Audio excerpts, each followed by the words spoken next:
Una pregunta. And I think we're going to have a reckoning where employees are just done. They don't want to do it anymore. And we already sort of see this in the numbers of discouraged workers and decreasing labor force participation rates, where people, if they can retire early, they are. If they can drop out of the workforce, they are. If people just don't want to put up with this stuff. And you're going to see that collide with labor shortages that are caused by demographics. There's simply, as you mentioned, fewer people to do work. And the ones that are there are not trained in the right things. La frustración de saber qué va a pasar y las empresas no cambien. When their forecasts come true and we can't reliably get into an office. Like, let's prepare for that now. Well, nobody listened to that. And then, sure enough, in 2020, we had a situation where that had to happen and had to happen really quickly. Nobody was prepared. I'm like, we saw this writing on the wall. Un término que debes aprender y aplicar. Can't be automated or aren't going to be automated. And every single person working today needs to be upping their applied technologies. Because I think what we're seeing is there's a lot of hysteria around AI is going to take over everything. That's not going to happen. But it is going to change things. Un reto para los jóvenes en el área de la inteligencia artificial. Is written with a wonderful organization called GPS Education. They are headquartered here in the US, in Wisconsin specifically. And they foresaw really early on that there is a glut of four-year college students that graduate and go into the workforce and are either chronically underemployed or unemployed. There are people who maybe just... Un liderazgo fuera de serie sabe escuchar hasta lo que no quiere que le digan. That's an entirely different... It requires them to say, all right, instead of 10,000 call center people, it's like we've got the call center role that we want to help you redesign, and then we're going to help you train people. We'll still find you the people, but... The episode you're about to hear is with Alexandra Levit, author of several groundbreaking books and one of the world's leading futurists of work. She believes the workplace is no longer a place to perform. It's a lab, a living experiment where every project, every challenge, and every mistake becomes a chance to learn, evolve, and reinvent yourself. In this conversation, Alexandra invites us to see the future differently, to stop competing with AI and start collaborating with it, to replace fear with curiosity, and to transform our careers from linear paths into dynamic portfolios of growth. You will hear surprising insights about the end of traditional jobs, the rise of durable talent, and how the best leaders of tomorrow will be those who can translate the future for others. It's an inspiring, mind-expanding episode that will make you rethink what it means to work, learn, and lead. Let's dive in with Alexandra Levit. I haven't had before, which is pretty rare. And you are out of the gate with the first one. So I'm very impressed. So my parents were, I guess you would say, baby boomers here in the US. They were raised at a pretty nice time post-war. Things were relatively stable. They had a lot of opportunity. Even my mom did. Being born in the mid-40s, she still had the opportunity to have a career in teaching. And they both worked before I was born and even after I was born. So that was a great role model for me in terms of being a working mom. And my dad was very intellectual and always was curious and interested in pursuing knowledge, even if it wasn't something he directly got paid for. So I was always listening to him with different philosophies and theories. And so he taught me to be very open-minded about things that I was learning and questioning cherished assumptions. I think I grew up in an environment that was very supportive of me pursuing knowledge, essentially. That was how I think I developed into the person that I am today. at the same time, I'll be honest that things in my my youth weren't always easy. There was a lot of turmoil within my family, which taught me resilience. I think it's Why? well, I mean, my parents didn't get along with each other. They eventually got divorced. You know, there was um, pretty substantial illness. So I think I grew up a little bit fast. I think I was uh, operating at a maturity level that was above perhaps my chronological age. And so what that has enabled over time is for me to have a lot of empathy, to understand others' emotions and where they're coming from, to be very vigilant about how my behavior is impacting other people, and to be able to talk, I would say, fairly intelligently about this, which not everyone can do. I probably would have preferred things to be a little bit more stable and even as a young person. I also see the benefit to going through adversity at a young age because it allows you to develop into a really kind of awesome sort of person who can really be there for others and understand where they're coming from. Yeah, and sometimes you don't know what life brings you, but at the end, in the future, you say, okay, I grew up faster, I became probably more responsible or Right. more aware of the necessity to work harder. And that I think it also helps you in another way. Yeah. Yeah. I mean, I think so too. It's not really about what happens to you, it's about what you do with it. I think human existence is, it's never been easy. I don't think it's really meant to be easy. It's meant to see how you can be tested and how you can grow from that. And so if you have that mentality, at the end of the day, the things that you can't control, you don't try to control them, but you just know you can control your own reaction. Yeah, exactly. What were the memories from your, not your childhood, but your adolescence, college? What were your dreams at that time? What was the United States? What was happening in the world at that time? That's a good question. So I too grew up in a time that was pretty stable in the US. Really took for granted, I would say, that America would be in a place of, I don't know, it's weird to say superiority, but you know what I'm saying. We were a model for the rest of the world to follow in terms of our economy and in terms of our political structure. Things were pretty peaceful. What changed all of that for me was living in New York during 9/11. All of a sudden, it was just like these things can happen here in the US. I mean, they, of course, were happening all along in other countries, but once I was a very young person at the time, and I think that did change my mentality with respect to the fact that, wow, things can kind of turn on. That was a very big influence on me. I think, too, my early failures in the business world were very influential because I had grown up in a very high achieving environment with my dad, and I went to a really good college here in the U.S. I got straight A's there. I was always on point with academics. But when I went into the business world, I did not understand that the rules there were different and you need to do things in a way that gets you noticed, that gets people to want to cooperate with and collaborate with you, the way you present yourself is very, very important. And I had to learn these things the hard way for a couple of years. And as a result of that, I wrote my first book, which was called They Don't Teach Corporate in College. And ever since then, I've been kind of on the journey of helping people succeed at work, which, of course, in the last 5 years has been exceptionally interesting. Yeah. Never knew that this But was going to be. why psychology? I was thinking you went to Mhm. Northwestern University, an incredible university. Psychology?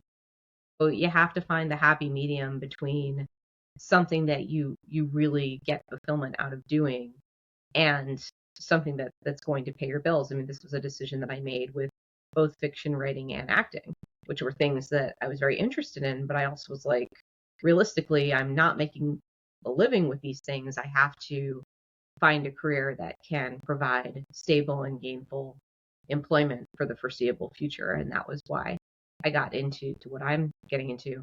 Another thing that first book really did emphasize, which I think we are still seeing today with automated recruiting and applicant tracking systems, and that's that people get lost in the black hole of HR when they apply to jobs. And most jobs are secured through who you know, through a network, necessarily by responding to an advertised position. And back then, this was absolutely the case. It would literally be like an inbox of an HR person that would have like 1,000 resumes. And now, if you think about it, that problem is even worse because of AI making it so easy to customize and apply to different jobs.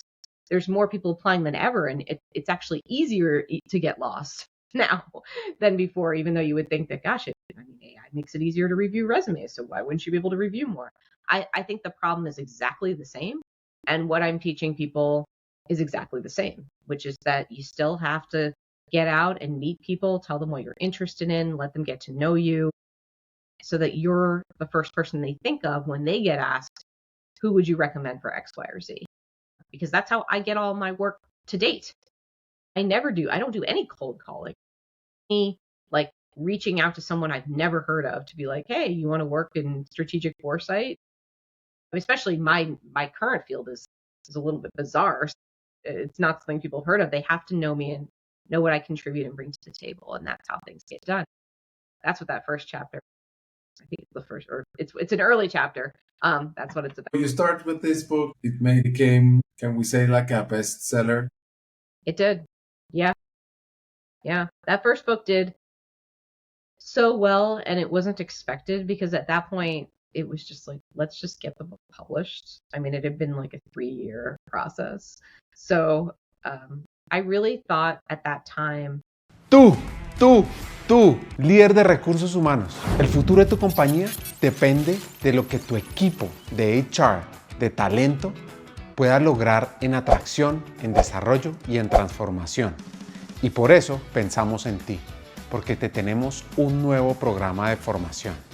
Llega la Academia Hackers del Talento LATAM corte número 8. Tenemos las aplicaciones y las inscripciones abiertas para que aprendas de manera exclusiva con CHROs y CEOs de compañías líderes. Ellos no te van a dar teoría. A través de casos reales compartirán cómo lograron que su área dejara de ser de soporte y se convirtiera en la estrategia de negocio con resultados reales. Vas a tener un espacio con líderes que lo primero que harán será trabajar en ti, en tu mindset y en tu liderazgo. Porque antes de transformar una organización, tienes que hackearte a ti mismo. Luego serás desafiado a pensar distinto, a ampliar tu visión estratégica de negocio, de influencia, de impacto, de transformación, de uso de tecnología. Son 24 sesiones en vivo, prácticas intensas, donde aprenderás a usar la data, la IA, la humanización como tus armas de liderazgo.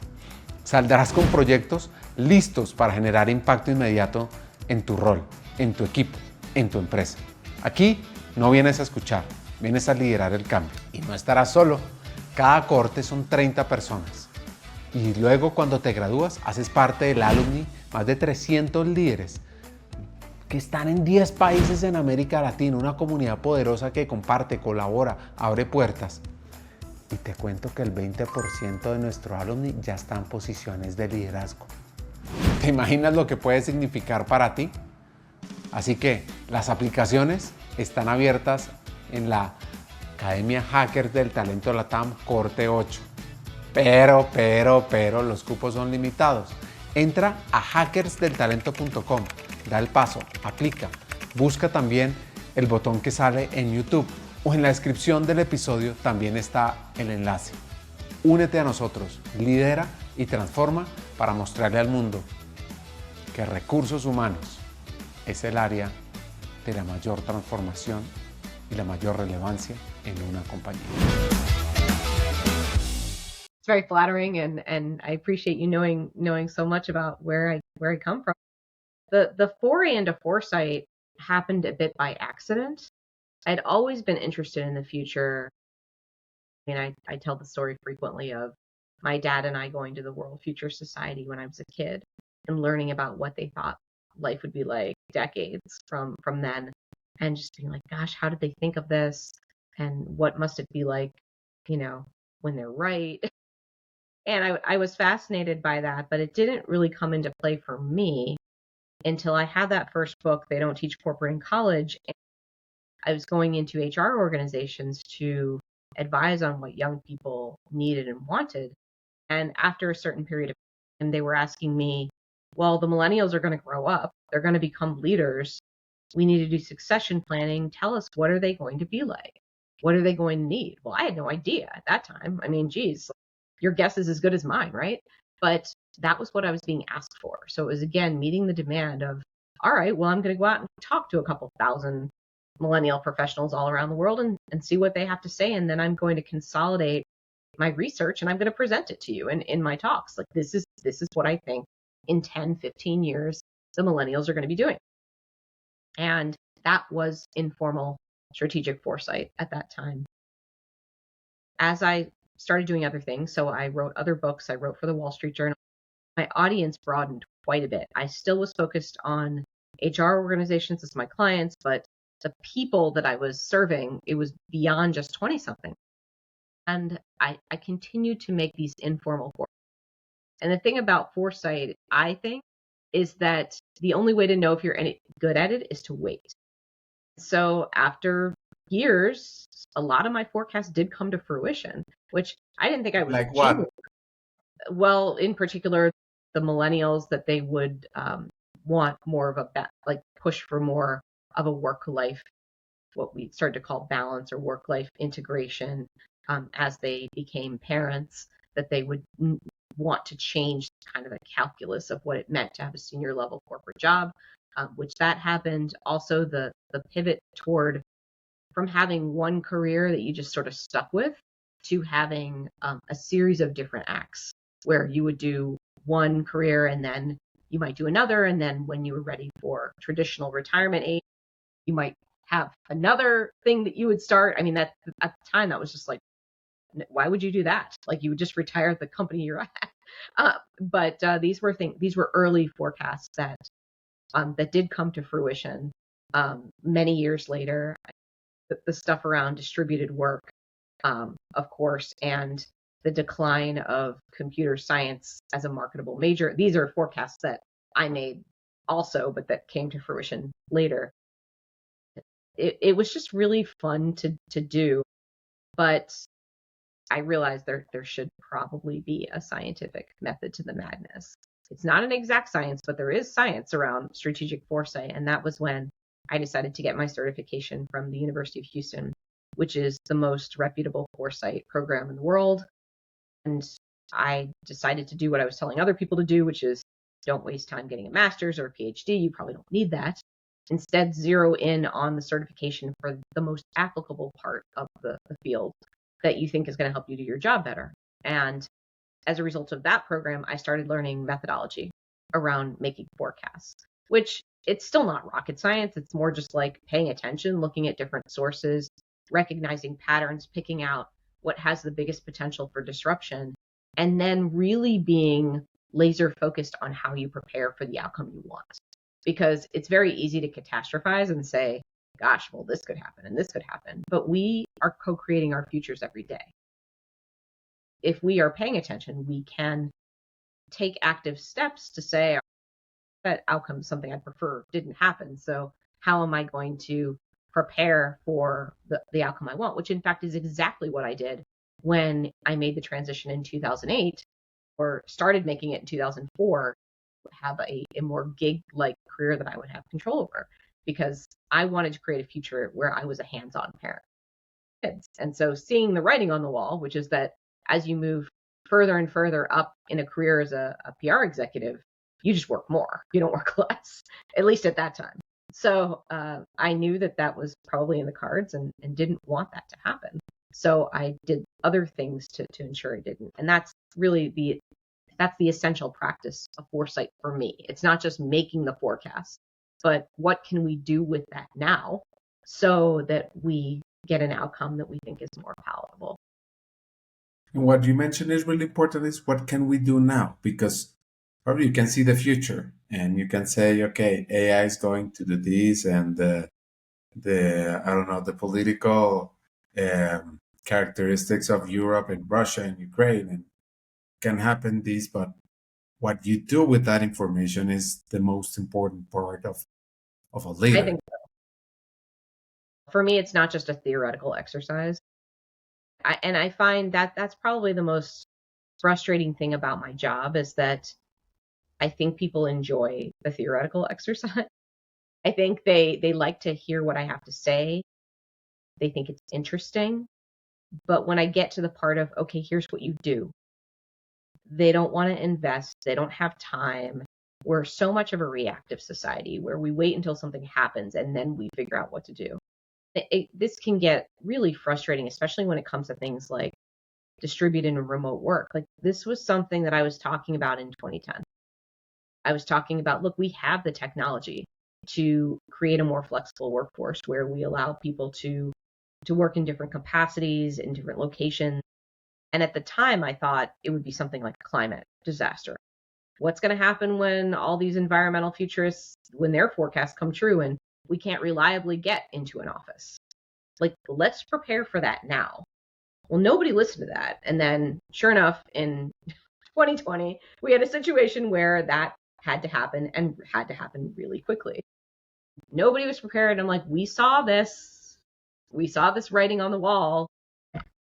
It's just a matter of being willing to listen and to take action. And a lot of times the actions aren't hugely sophisticated, complex things, especially when you look at the individual level. There's so many things individuals can be doing to future-proof themselves and put themselves in a good position so that they can have gainful employment regardless of the external disruptions. I call this career durability.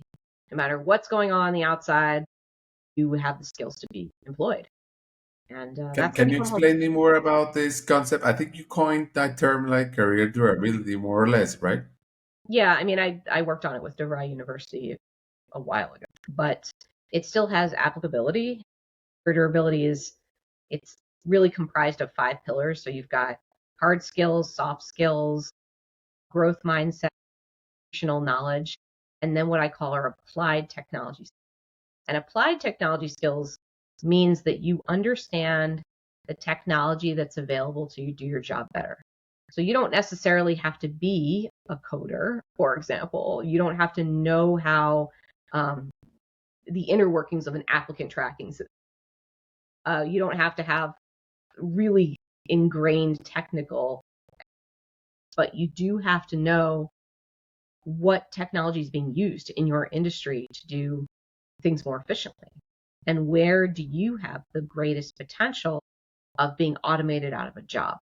And you want to know that so that you can develop what we call adjacent skills for things that can't be automated or aren't going to be automated.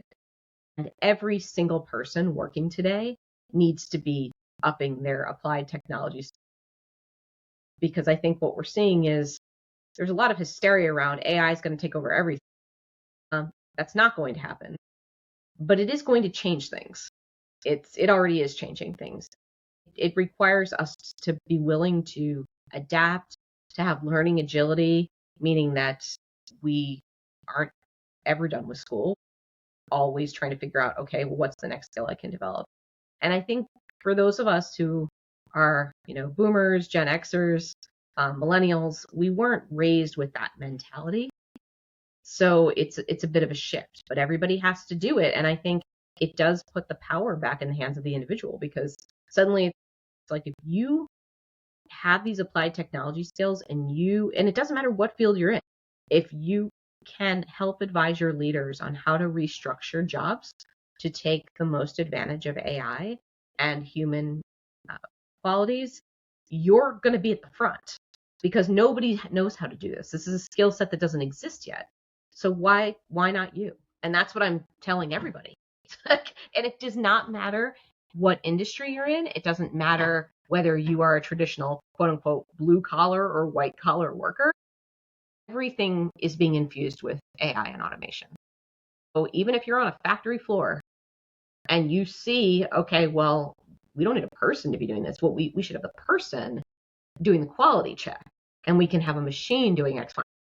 There's nothing to prevent somebody who has any knowledge of an industry or a process from getting actively involved in this and advising leaders. And that's what I'm telling everybody.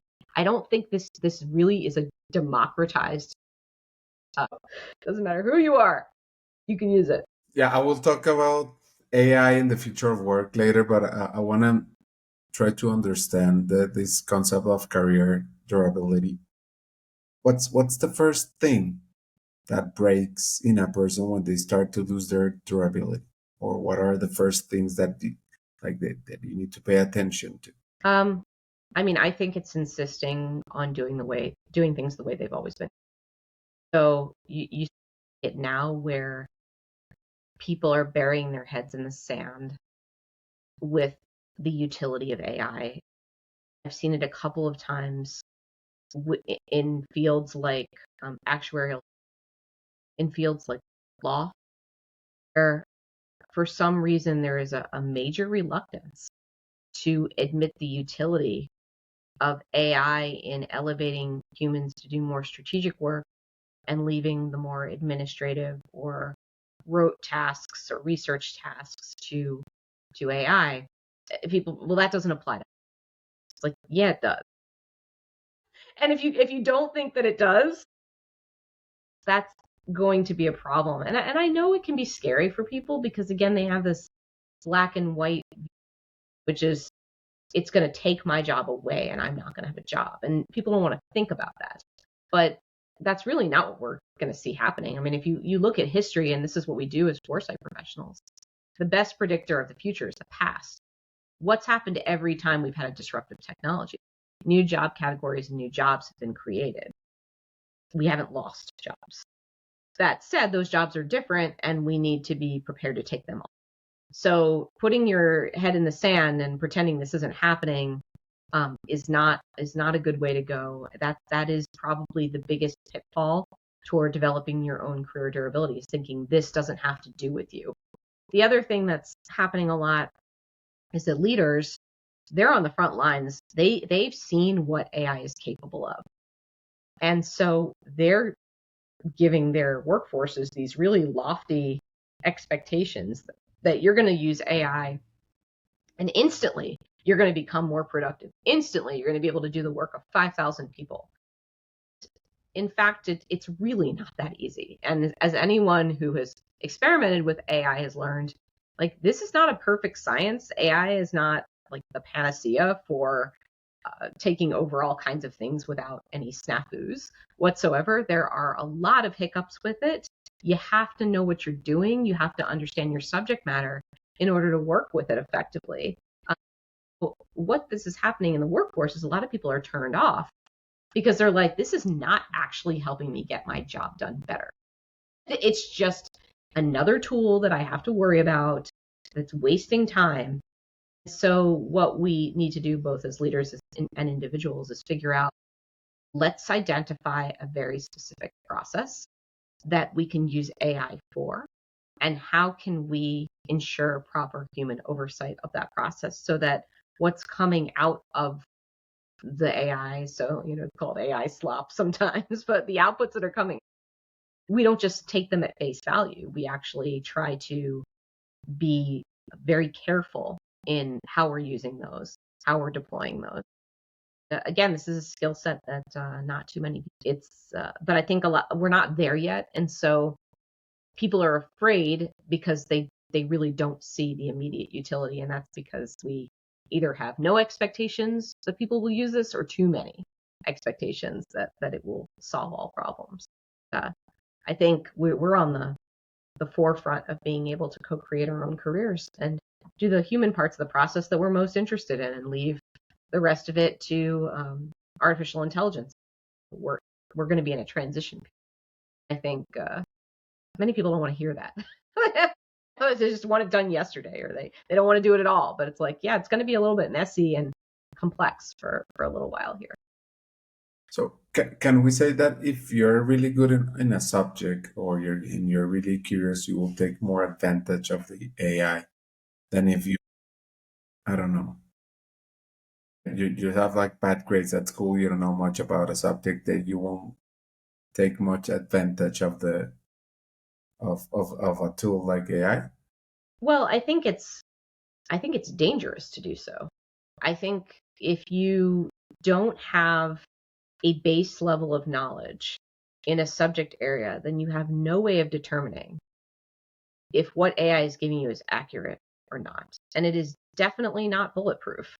I mean, we've seen all kinds of examples about AI making things up or, generating sources that don't exist. And if you don't know enough about your subject matter, then you're not going to realize that that's happening and you're going to take it at face value. And I actually am seeing this. This is a forecast I made about 5 years ago that is coming to fruition now. It's like there's going to be huge reputational fallout when companies do this, when they put out stuff that's like, well, that was totally wrong. Didn't anyone fact check this? The Yeah, answer, the answer is yeah. The answer is no. So I do think there is a lot of vulnerability. And by the way, there's interesting research. I didn't do it, but there's a lot of research pointing to the fact that post grad and hiring is suffering because of AI. If you dig a little bit deeper into that, I think the cause is that executives and hiring managers know that they need somebody mid to senior level to oversee this AI to be able to determine if it's accurate or not. And if you've got a junior level, they don't trust that the junior level person is ready to work effectively with AI because they don't have that institutional knowledge that we talk about with career durabilities. I mean, personally, I think that's the reason. Maybe not, but we are seeing kind of a crisis of entry level, and that's almost a different topic that we could talk about. But I think that let's AI is talk part of up. it. Can we talk about trends that Yeah, you're saying that we should pay attention to, and then we'll go yeah. back to maybe So to my your new books and book to. is written with a wonderful organization called GPS Education. They are headquartered here in the US, in Wisconsin specifically. And they foresaw really early on that there is a glut of 4-year college students that graduate and go into the workforce and are either chronically underemployed or unemployed. They're people who maybe just never found their way in college. Maybe they're people who weren't academically inclined to begin with. And so you have all of these unemployed young people. And at the same time, you have these massive labor shortages and skill shortages. So what they thought to do was let's grab kids while they're in high school. And regardless of whether they're a good academic student or not, a kid who has the right mentality and the right motivation, let's get them into a work-based learning situation where they can go and work for a company. It started off a lot in manufacturing, but it's now in other industries as well. And you can get a real sense of what the work is. You go there, you do it, you have a job, you learn all of the things that, going way back to the beginning of our discussion, we talked about they don't teach corporate in college. All the things that I was 22, 23 years old and didn't know, these kids are learning it at 15, 16, 17 years old. They have a concrete skill set. They can then make an intelligent decision. Should I go to a 4-year college? And if so, can my current employer help sustain that or pay for that for me? Does it make sense for me to do that? Or you never go that route at all. And you decide to just keep working at that employer, and you work your way up, go to a different employer within that same industry. But essentially, it's pipelining students directly from high school into a career. So you're sort of skipping the college route, which there's nothing wrong with the college route. It's just, it's not for everyone. And we're seeing that doesn't necessarily guarantee gainful employment. And so I'm thinking the future of education is more work-based learning, which, by the way, I don't know how it is in South America. It's much more advanced in Europe than it is in the United States. Education system is very much geared toward getting kids practical experience in different careers, or at least exposing them to them at a younger age. really, I think this is the key, because if you're an organization, you can't find people. Well, why not create your own people by focusing on the youth who are in many cases very motivated, very talented, but maybe have been in the wrong place at the wrong time, or they just haven't had the right sort of guidance. And so that's one huge trend. And that book is coming out at the beginning of January. It's called Make School Work. And it's about the history and approach to work-based. So I'm very excited to see what the response to that is. Amazing. I think I study a lot vocational training in Europe because for me it was an incredible way to help people get out of poverty, especially because people don't have the money to pay for college, especially in Latin America. And also because there are some things that you will learn at work, as you mentioned, like. But the thing here is that currently that kind of education, they have this label that says like the education of the poor people, like not the best people go into that education. The ones that don't have enough money, they will go there. And still, universities are like a certificate of how prepared are you. Not that they taught you a lot of things, probably they did, but it's like a certificate for companies that say, oh, went to a good school, you went to a good university. Chances are you are a good candidate to work at this company. But I love that disruption, because then a lot of people will get different jobs and increase their salary and get out of poverty faster as before. Yeah.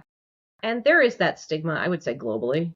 What you're describing is not unique to Latin America. It's here, it's in Europe. College is held up as being the be all end all. Like, well, if you're a good student, you want to, of course, go to college. This is changing. And it's interesting to see. I mean, what we do as futurists is we try to spot patterns.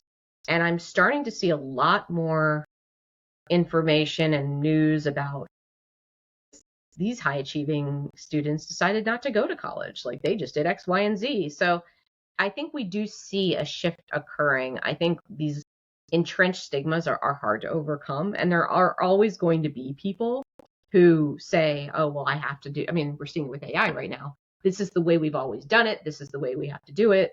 But I think organizations are going to jump on board with this more, because they're just going to feel the pain of not having people who can do work. So they're going to look for alternate recruiting sources, and they're going to get to kids earlier. I mean, my son is, we talked about him at the beginning when he was born in 2008, so he's about to be 18, and he wants to be an engineer, and we have no idea what that encompasses, because he's a senior in college, and he's had no exposure to what it really is like on a daily basis to be a 22-year-old engineer. And so he's going to go to college to be an engineer. And it's like, in the back of my mind, I'm like, it really would be great if he knew what that was like before spending 4 years of education. And so I wish that even though he's a high achieving student academically, I wish that we had this opportunity a few years ago to do work-based learning so that he could learn some really critical skills and also know what engineering, particularly aerospace, the area that he's interested, what that's like on a daily basis.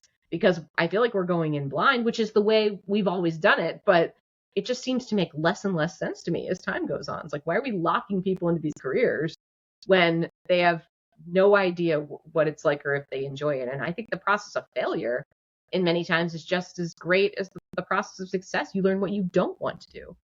You don't have to spend so much money and time pursuing something that's ultimately not interesting to you.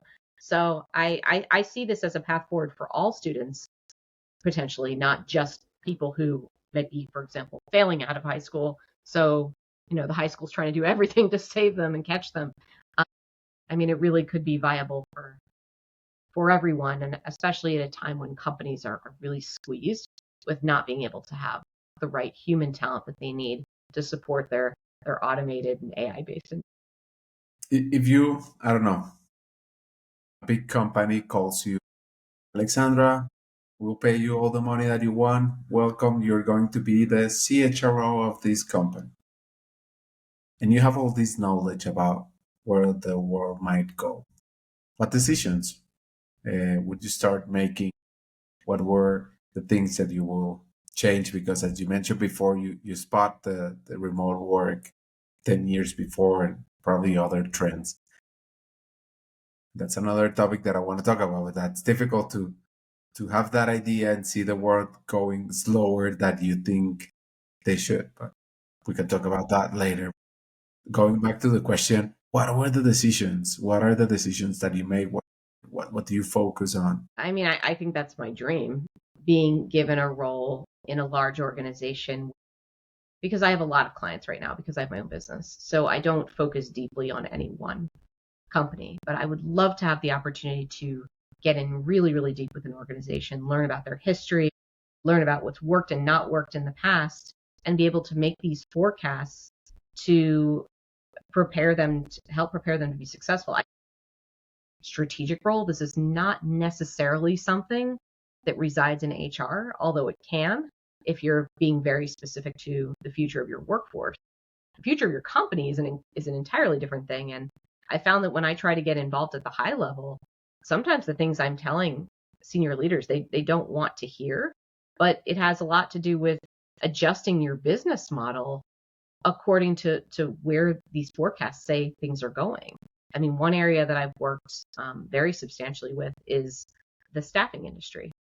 And right now, the staffing industry is primarily composed of a lot of high volume, low margin jobs.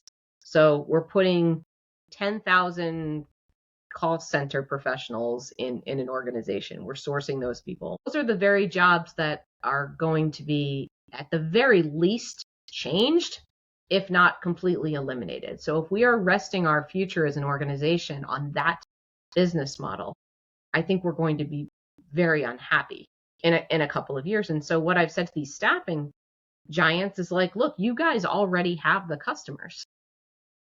The customers are coming to you for this high volume staffing. So you have relationships already. So use that as a relationship point to pivot them into restructuring their workforce. We're going to provide you with people, but we're going to tell you where the people should go and where the machines should. That's an entirely different. It requires them to say, all right, instead of 10,000 call center people, it's like we've got the call center role that we want to help you redesign, and then we're going to help you train people.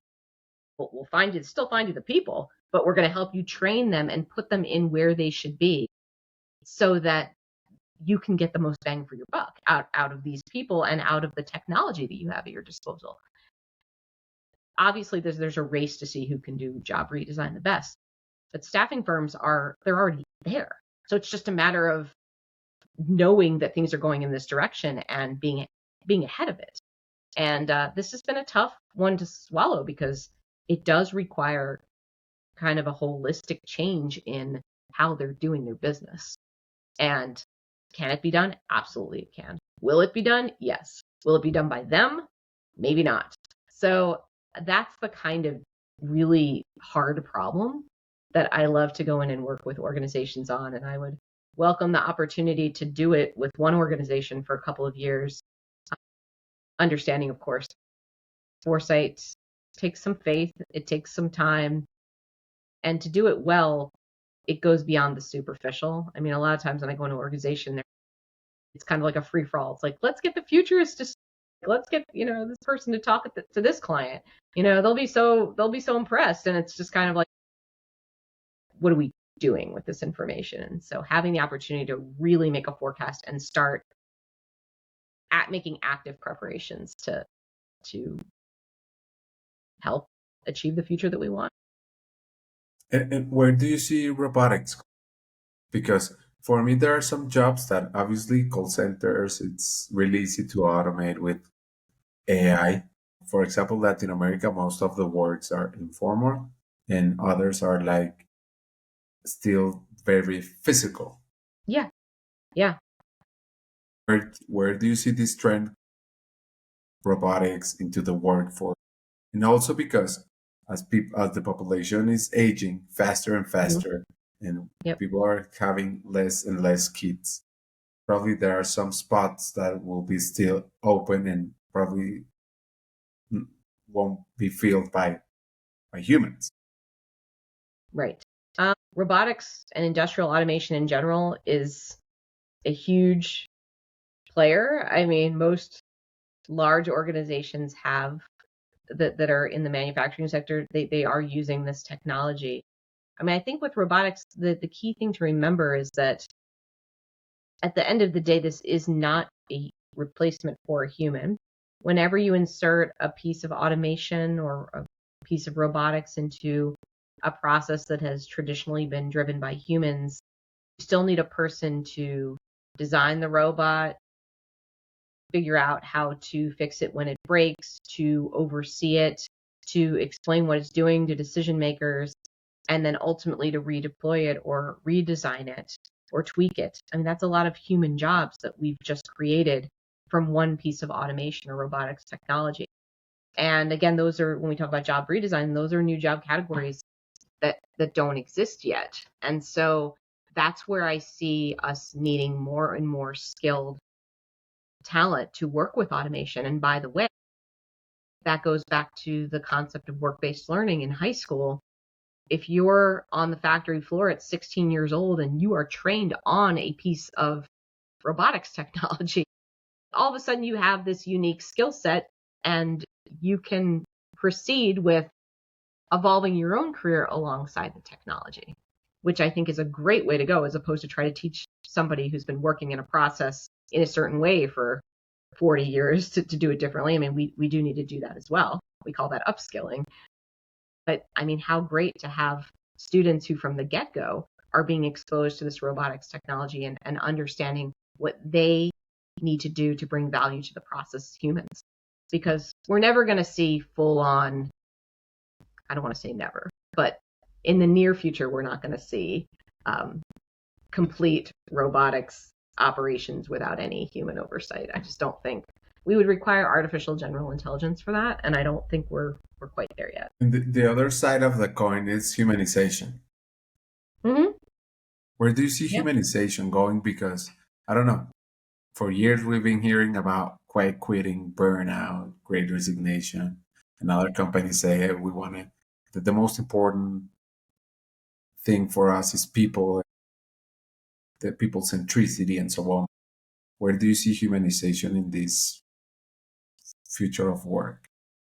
Well, Ricardo, I think it's going to get worse before it gets better, in the sense that we do see this.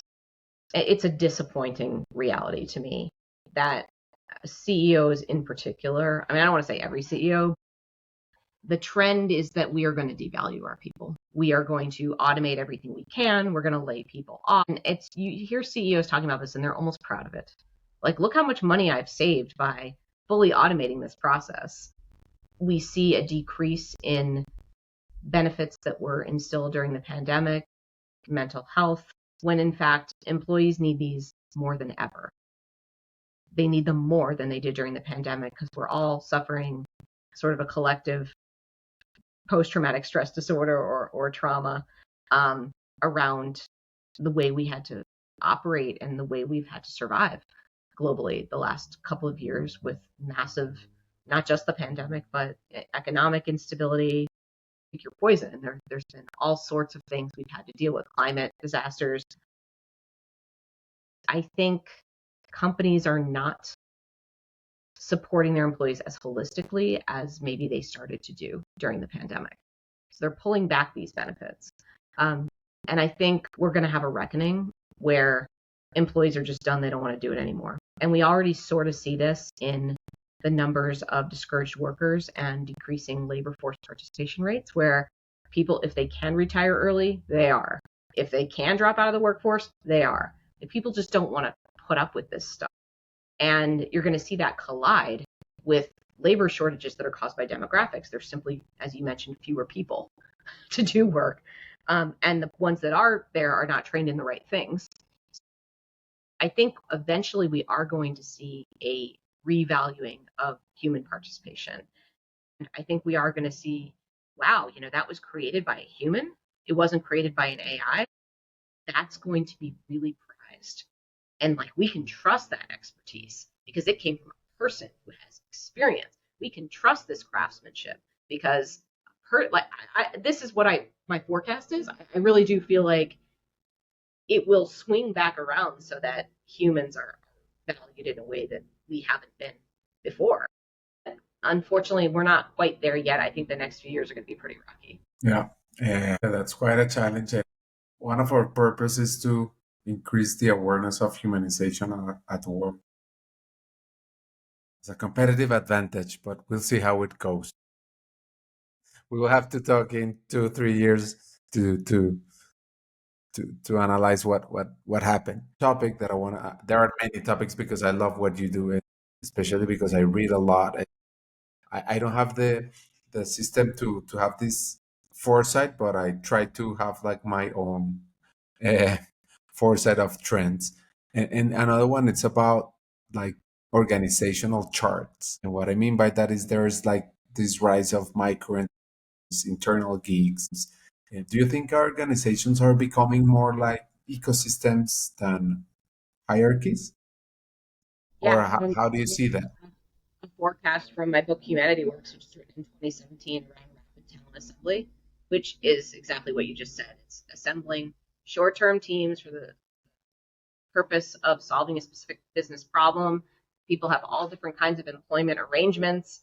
They might be subject matter experts, part-timers, freelancers, retired people in different geographies, and you bring them together, you accomplish the project, and then you disband the team. People come together in another configuration. I still do think this is the future. This has moved a little bit more slowly than you would expect. I don't really understand why. It seems like it's in organization's best interest to be as flat as possible and as small as possible and have the maximum ability to be nimble and move people around and get done what they need to get done without carrying a really large full-time workforce that you constantly have to upskill, reskill, figure out what to do, worry about layoffs. So it's been a little perplexing to me why, when we have the technology of talent exchanges to tap into different types of people with different work arrangements, why we wouldn't do that. Now, where we are seeing a little bit of a shift here is fractional executives. That's an area where, 5 years ago was unheard of to hire a temporary CFO or a temporary chief marketing or CHRO, and that is starting to take off. So that is an example of rapid talent assembly. You don't necessarily need somebody who's going to be there forever, but you need somebody to achieve a specific objective and then have a team around them to help them do that. And then once that objective has been achieved, maybe you don't have a full-time person. So this is the way I see things going. I can't see any logical reason why it wouldn't move in this direction. It just seems to make a lot more sense for organizations that are trying to keep costs down and trying to be as nimble and agile as possible, given that we don't know what the future holds necessarily. So we want to be able to move around as quickly as we can. Alexandra, I have many questions, but we've been talking a lot. Probably later next year or something, we can have a second episode. To close the conversation, 2-3 things that we need to pay attention. Look at your job to see what has the potential to be automated. Everyone should do this. And then take steps to develop the adjacent skills that you think are not going to be automated so quickly or never automated. And get ahead of it. Be on the front lines in your team.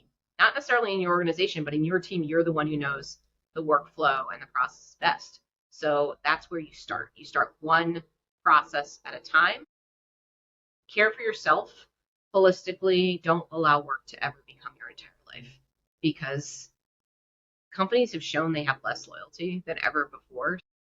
At the end of the day, you have to make decisions that are aligned with your values and where you want to see your life go, and focus on those things and not necessarily just what your organization is telling you to do.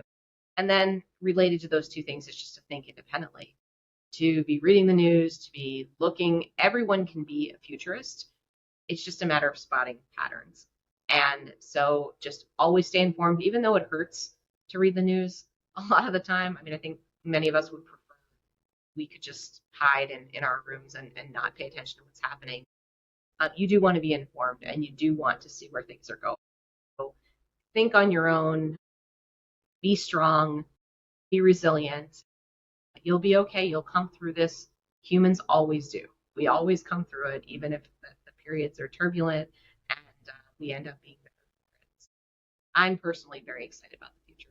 I think there's tremendous opportunity for a lot of people, not just for a set. Thank you. Thank you. It was a pleasure to talk to you, learn more about your story and your ideas. Great questions. Thanks again for being patient with scheduling this. Yeah, let me know when it goes live, and I'm happy to cross-promote on my channel. Thank you, Alexandra, for this conversation. Here are my 5 hacks. First, the future doesn't happen, it's built. Second, linear careers are over. Build a portfolio of experiences, not a single career ladder. Make curiosity your strategy. Break the degree stigma. Fourth, the best leaders translate the future. And finally, the 5th hack is learn, unlearn, and relearn to prepare for the future of work. Thank you so much, and listen Hackers del Talento in YouTube.